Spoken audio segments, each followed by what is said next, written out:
अस्सलाम वालेकुम। Welcome to my channel suspense horrible stories. तमाम वीडियोस अपडेट्स के लिए सस्पेंस हॉरिबल स्टोरीज़ को सब्सक्राइब करके बेल नोटिफिकेशन को ऑन कर दें। तो आइए सुनते हैं आज की वीडियो में शैतानी जाल की एपिसोड नंबर 4। वारिस बेटे, वारिस, रबिया ने ऊंची आवाज़ में पुकारा तो वारिस कॉलेज जाने की तैयारी कर रहा था। बोला, जी मामी, इधर आओ। अच्छा, इसने कहा और मामी की तरफ आया। बेटा, तुम ऐसा करो कि आज नशीन को स्कूल छोड़ा और छुट्टी के वक्त कॉलेज से टाइम पर आकर कुछ दिनों के लिए वापस भी लाओगे। क्यों, कोई ख़ास बात? नहीं, कोई ख़ास बात नहीं, कोई ख़ास बात नहीं। बच्ची जवान है, रोज़ाना अकेले घर आते अच्छी लगती है भला। और वैसे भी इसके टेस्ट हैं। यूँ करो कि तुम कुछ दिन कॉलेज ही ना जाओ और जब तक टेस्ट नहीं हो जाते तुम इसे छोड़ भी आओगे और वापस भी लाओगे। मगर मामी, पहले तो वो अक्सर अकेली ही वापस आती है, अब कोई नई बात तो नहीं। और वैसे भी किस में इतनी हिम्मत है जो इसकी तरफ आंख उठाकर देखे, इसने नासमझी से कहा। वारिस, बहस मत करो और जो कहा है वैसा करो, छोड़ आओ उसे स्कूल। रबिया ने इसे डांटा और वो बाहर मुड़ गई, मगर वारिस को सोचों में डाल गई। ज़रूर कोई ना कोई बात है जो ममानी ने मुझसे ऐसा कहा है। खैर, मैं मालूम कर लूँगा। नौशीन, नौशीन, वो इसे आवाज़ें देता हुआ जब घर के तीसरे कमरे में बंद दरवाजे को खोलकर अंदर गया तो वो इस वक्त कपड़े तब्दील कर रही थी। बोली, देख नहीं रहे कपड़े तब्दील कर रही हूँ। मगर वारिस रुका नहीं, वो बराबर इसकी तरफ बढ़ने लगा और इसके करीब आकर खड़ा हो गया। वो शर्म से पानी पानी हो गई और बोली, वारिस, खुदा का वास्ता बाहर जाओ, अम्मी आ गई तो क्या होगा। खैर, वारिस बाहर चला गया तो नौशीन हैरान हो गई। झट से इसके दिल में ख्याल आया कि ज़रूर इसे किसी ने इस दिन इस काले आदमी की इज्जत अफजाई करते हुए सुन लिया होगा और अम्मी अबू को किसी ने बतलाया होगा, जभी तो उन्होंने वारिस की ड्यूटी लगा दी है। थोड़ी देर बाद वो वारिस के साथ स्कूल जा रही थी। नौशीन, ये आज ख़ास तौर पर मुझे ममानी ने तुमको छोड़ने और लाने के लिए क्यों कहा है और मेरी तुम्हारे टेस्टों तक कॉलेज से छुट्टी भी करा दी? खैरियत तो है ना? इसने चलते चलते कहा तो नौशीन बात को गोल कर गई। मुझे क्या पता, ये तो अम्मी को ही पता होगा। फिर भी कुछ तो है, जभी तो ऐसा हुआ है। बात हजम नहीं हो रही। गली का मोड़ मुड़ते हुए कहा तो नौशीन ने सामने नजर उठाकर देखा तो इसे वही काला आदमी से खड़ा नजर आया। इसकी आंखें गुस्से की शिद्दत से फैल गईं। वो सोचने लगी, अजीब आदमी है, इतनी बेइज्जती करवा कर भी बाज नहीं आया। लगता है पूरी नस्ल ही हरामी और बगैरतों की है। वारिस को जब नौशीन ने कोई जवाब ना दिया तो इसने पीछे मुड़कर नौशीन को देखा जो काले आदमी को घूर रही थी। इसने भी सरसरी सी निगाह इस आदमी पर डाली जो नौशीन को घूर रहा था। इसे अच्छा तो नहीं लगा, मगर अपने बाप की उम्र का देखकर वो खामोश हो गया। तुमने जवाब नहीं दिया, इसने कहा तो नौशीन ख्यालों की दुनिया से वापस आई। यार, मुझे खुद नहीं मालूम, रोज अकेली आती हूँ, शायद इसलिए कहा होगा। और क्या बात होनी है, तुम भी बस मेरे मतलब हर बात की खाल उतारते रहते हो। इसने मुस्कुराकर बात खत्म करने की कोशिश की, मगर इसका ध्यान इसी आदमी पर था जो फासले से इसके ताक़ुब में आ रहा था। वारिस की मौजूदगी में शायद वो करीब आने का हौसला नहीं कर रहा था। चलते चलते स्कूल आ गया और वो इसे खुदा हाफिज कहकर वापसी का टाइम बताते हुए स्कूल गेट पार कर गई। घर आकर वारिस ने तकरीबन सबसे ही इस बारे में दरियाफ्त किया, मगर सब ने इसको टाल दिया। वो जान गया था कि ज़रूर कोई ना कोई बात है जो इससे छुपाई जा रही है और इसका ताल्लुक भी इसकी मंगेतर और मोहब्बत से है। खैर, 2 दिन मजीद गुजर गए। वारिस ने एक बात तो खास तौर पर नोट की कि एक काली शक्ल वाला आदमी नौशीन के रास्ते में स्कूल आते और जाते वक्त लाजमी मौजूद होता है और फासले से इसका ताक़ुब भी लाजमी करता है। इसे देखकर नौशीन बात करते करते खामोश हो जाती है और इसे गुस्से से घूरने लगती है। कई बार इसके जहन में आया कि शायद इसी काले आदमी का ही कोई मामला हो, मगर इसने जहन को झटक दिया। अगले दिन न जाने इसके जहन में क्या समाई कि इसने इसी काले आदमी का पीछा करने की ठानी। स्कूल से वापसी पर इसने नौशीन को घर के गेट तक छोड़ा और तेजी से वापस मुड़ा। इसका रुख इस काले आदमी की तरफ था जो हस्बे मामूल इसके ताक़ुब में आया और फिर चला गया। गली में वो तकरीबन दौड़ता हुआ गया और इस आदमी के ताक़ुब में रवाना हुआ। 2-3 गलियां मुड़ने के बाद भी लाकर इसने इस आदमी को जा लिया जो तेज तेज कदमों से गांव के खारजी रास्ते पर गामतन था। वारिस ने थोड़ा सा फासला रखा और इसके ताक़ुब में रहा। वो आदमी चलता चलता गांव से बाहर निकल गया। इसका रुख जंगल की जानिब था जो गांव से थोड़े फासले पर था। जंगल में कांटेदार दरख्तों की बहुतायत थी और दरिंदे भी इक्का दुक्का मौजूद थे। वो आदमी जंगल में घुस गया। वारिस अब मुहतात कदमों से इसका ताक़ुब कर रहा था। जंगली कांटेदार झाड़ियों के कांटे से वो खुद को बड़ी मुश्किल से बचा रहा था, मगर वो आदमी इस जंगल में ऐसे चल रहा था कि गोया आम गली हो। जंगल से मुलहकत छोटी पहाड़ियां थी। वो शख्स जंगल से निकलकर अब पहाड़ों की तरफ गामजन था और पहाड़ों के नजदीक आ गया। वारिस हैरान था, इन पहाड़ों में इसका क्या काम। ये पहाड़ ना सिर्फ ये कि बंजर थे, बल्कि इनके मतलब तरह तरह के किस्से भी मशहूर थे, जो हर गांव वाले की जुबानी वो सुनता रहा था। इनमें अक्सर किस्से जिन्नों भूतों के मतलब थे कि वो इन पहाड़ों पर मौजूद हैं। इनमें से कई ने किस्में भी खाई थी कि इनका सामना जिन्नात से हो चुका है। अगर ये बातें वाकई सच थी तो फिर इस आदमी का वहां जाना क्या मायने रखता है। और वो जिस अंदाज से जा रहा था, यूं लगता था कि जैसे ये पहाड़ इसका मस्कन है। इसके जहन में कई बातें, कई ख्याल हिचकोले खाने लगे। वो पहाड़ों के करीब आकर रुका, फिर ढलान वाले पहाड़ पर चढ़ने लगा और ऊपर जाकर वो इससे मुल्हक दूसरे पहाड़ पर नजर आने वाले एक लंबे गार में घुस गया। वो छुपकर इसे देखने लगा और काफी देर हो गई वो गार से बाहर न निकला। वारिस को यकीन हो गया कि वो इसी गार में रहता है। या तो ये बहुत बड़ा बदमाश या कोई स्मगलर है जो यूं इन गारों में छुपकर रहता है, या फिर कोई जादू टोने वाला है जिसे इन भूतों से भी डर नहीं लगता। बंदा वाकई खतरनाक है। और वो जिस अंदाज से नशीन के पीछे पड़ गया था, वारिस को फिक्र लाहक हो गई थी। ऐसे लोग कितने सफाक और गलत होते हैं वो अच्छी तरह जानता था। न जाने वो नशीन का पीछा क्यों कर रहा था। वारिस को रात में एक भयानक ख्वाब नजर आया। इसने देखा कि वो और नशीन एक गार में है। वो रस्सियों से बंधा हुआ है और नशीन एक चबूतरे पर लेटी हुई है। इसके हाथ और पांव बंधे हुए हैं। वो शदीद अजियत से चिल्ला रही है और वारिस को मदद के लिए बुला रही है। वारिस सर तोड़ कोशिश करता है कि वो किसी तरह खुद को आज़ाद कराकर नशीन को भी आज़ाद कर पाए, मगर वो बावजूद कोशिश के ऐसा नहीं कर पाता।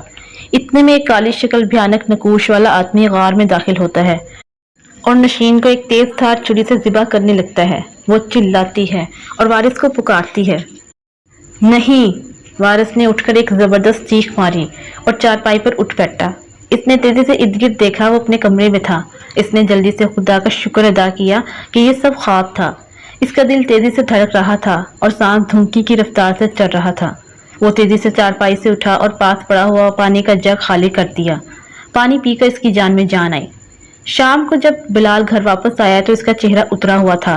वो काफी परेशान नजर आ रहा था। इसने फौरन रबिया को कमरे में बुलाया और कहा, रबिया, मुझे आज वही शख्स मिला था।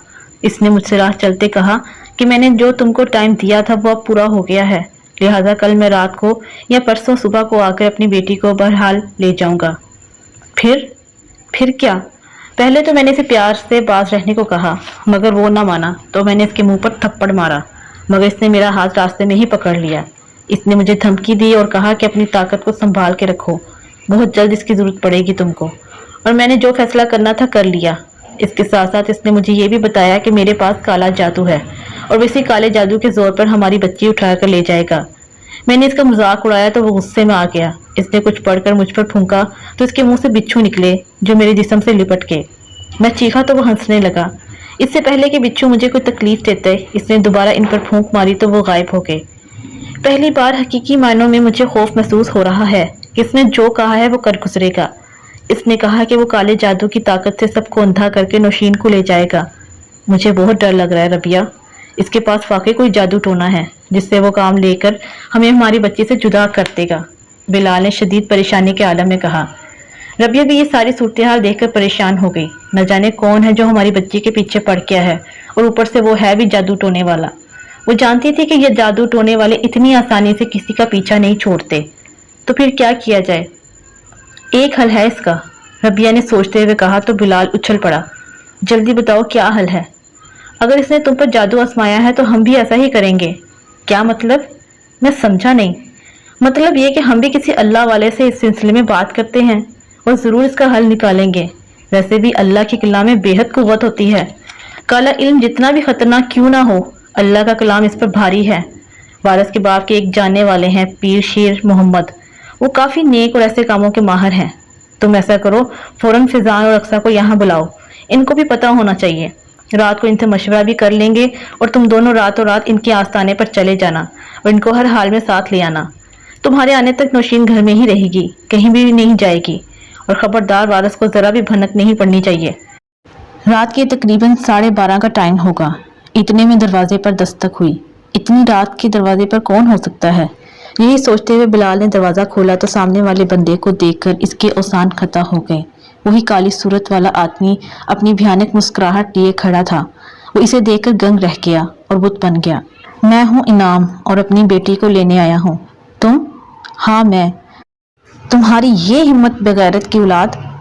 बिलाल ने इसे थप्पड़ मारने के लिए हाथ बुलंद किया तो इतने में न जाने इस काले आदमी ने इस पर क्या फूंका कि वो वहीं बेहोश होकर गिर पड़ा। वो होशो हवा से बेगाना हो गया। पूरे घर को जादू के कड़े में कसने के बाद तमाम औरतें भी होशो हवा से बेगाना हो गईं। इनाम बेधड़क अंदर गया और बड़ी आसानी से नौशीन का बेहोश जिस्म अपने कंधे पर डाला। वो अपना काम कर गया था और अपनी मावराई ताकतों की बदौलत जरा सा भी शोर ना पैदा होने दिया और नौशीन को उठाकर पहाड़ों की सिमत तेज तेज कदम उठाने लगा। इसे राह में तो ना किसी ने आते देखा और ना ही जाते देखा। क्या? वारिस के मुंह से निकला। रबिया ने इसे रोते हुए सारी हकीकत बताई और बिलाल किसी इल्म वाले के पास गए थे और औरतें अपनी बेबसी पर आंसू बहा रही थीं। वो तेजी से कमरे के अंदर आया और इसे तेजी से बाहर चला गया। इनको रोता हुआ छोड़कर तेजी से बैरूनी दरवाजे से बाहर निकला। इसे काले आदमी का ठिकाना मालूम था, इसलिए वो गलियों में पूरी कुव्वत से दौड़ता हुआ इस सिमत जा रहा था। इसने जो किसी ख्याल के तहत इस आदमी का पीछा किया था, इसकी मेहनत रायगा नहीं गई थी। वो इसे रातों रात निमट सकता था। घर से आते हुए वो पिस्टल और काफी तादाद में गोलियां साथ लाया था। इसके जहन में आंधियां चल रही थीं। वो किसी कीमत पर नौशीन के खिलाफ उठने वाले गलत निगाह को बर्दाश्त करने से कासिर था, तो फिर इसे अगवा करने वाले को कैसे बख्श देता। बहरहाल इसने तहैया कर लिया था कि वो हर सूरत नौशीन को बाजियाब करवाएगा।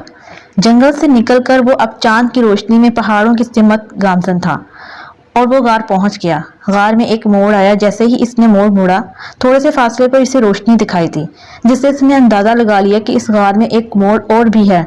खुदा जाने एक ऐसा गार था और इसे कैसे बनाया गया था। गार के साइड से लगकर वो इस रोशनी की तरफ तेजी से लपका। मोड़ के करीब आकर इसने मोड़ के अंदर झांका। अंदर एक कशादा कमरा था जिसमें एक भयानक बुत भी था। इसके साथ एक चबूतरा बना हुआ था जिस पर एक निस्वानी वजूद लिपटा हुआ था, जिसे वो देखकर पहली निगाह में जान गया था। वो कोई और नहीं बल्कि नौशीन ही थी। चबूतरे के पास एक आदमी आलती पालती मारे बैठा नजर आया। थोड़े से गौर के बाद इसे याद आया कि इसने जो ख्वाब देखा था और ख्वाब में जो मंजर इसने देखा वो हूबहू इसी गार जैसा था। वही कमरा, वही बुत, वही चबूतरा और इस पर मौजूद नौशीन और वही आदमी। वो आदमी इस बुत के सामने झुका हुआ था। वो बड़े इन्हमाक से कोई मंत्र पढ़ रहा था। नौशीन, वारिस ने इसे पुकारा तो इसने घूमकर इसकी जानिब देखा, जो खून से भरे हुए चेहरे और जिस्म के साथ दीवार से चिपका हुआ था और रो रो कर इसका हुलिया खराब हो गया था। वारिस, मुझे बचाओ। ये आदमी, वो रोने लग गई। कुछ नहीं होगा छोरी, तेरे रोने से कुछ भी नहीं होगा। वो तुझे नहीं बचा सकता, हरिचंद ने कहके लगाते हुए कहा और तेजी से बरली देने वाले श्लोक पढ़ने शुरू कर दिए। वारिस ने हर तरीके से अल्लाह को पुकारा और इतनी शिद्दत से दौड़ लगाकर उठते हुए काले आदमी से जा टकराया और इसे लेता हुआ जमीन पर आ गिरा कि इतने में हरिचंद के मुंह से एक जबरदस्त चीख निकली। फिर गार में अचानक एक बुजुर्ग नमूदार हुए और आवाज निकली, हरिचंद, अब तेरा खेल खत्म हुआ तो अपने अंजाम को पहुंच गया। हरिचंद के मुंह से भल भल खून निकलने लगा। बुजुर्ग ने वारिस को मुखातिब किया, वारिस, फौरन तुम दोनों गार से बाहर निकलो। अब ये गार भस्म होने वाला है और जब तुम हमारे आस्थाने पर आए थे तो मैं इस वक्त यहाँ से बहुत दूर था। खैर जल्दी करो, गार से बाहर निकलो। बुजुर्ग की बात सुनते ही वारिस ने नौशीन का हाथ पकड़ा और गार से बाहर की जानिब दौड़ लगा दी। वारिस और नौशीन जैसे ही गार से बाहर निकले तो देखा कि बुजुर्ग सामने खड़े थे और फिर धमाके से गार नेस्त नबूद हो गया। तो बुजुर्ग बोले, वारिस, नौशीन का हाथ पकड़ो और अपनी आंखें बंद कर लो। जब वारिस और नौशीन ने अपनी आंखें खोली तो देखा कि दोनों अपने घर के सामने खड़े थे। फिर दोनों एक दूसरे को देखकर मुस्कुराने लगे।